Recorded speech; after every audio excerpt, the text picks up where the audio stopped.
പള്ളിയുടെ പ്രസിഡന്റാണ്, സംഘടനയുടെ സെക്രട്ടറിയാണ്, പ്രസ്ഥാനത്തിന്റെ ഭാരവാഹിയാണ്, സ്ഥാപനത്തിന്റെ കമ്മിറ്റി അംഗമാണ്.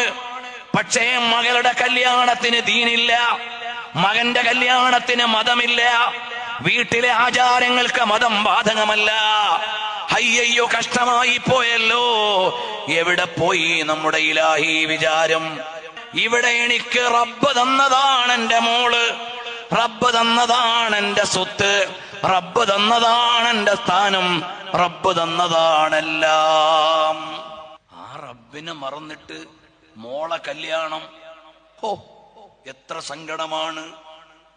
ആ റബ്ബിനെ മറന്നിട്ട് ഞാൻ പുതിയാപ്പിള ഒരുങ്ങ, ഞാൻ ആ റബ്ബിനെ മറന്നിട്ട് ഞാൻ പുതിയ പെണ്ണാവുക, ആ റബ്ബിനെ മറന്നിട്ട് ഞാൻ അമ്മോശനാവുക, ആ റബ്ബിനെ മറന്നിട്ട് എന്റെ വ്യാപാര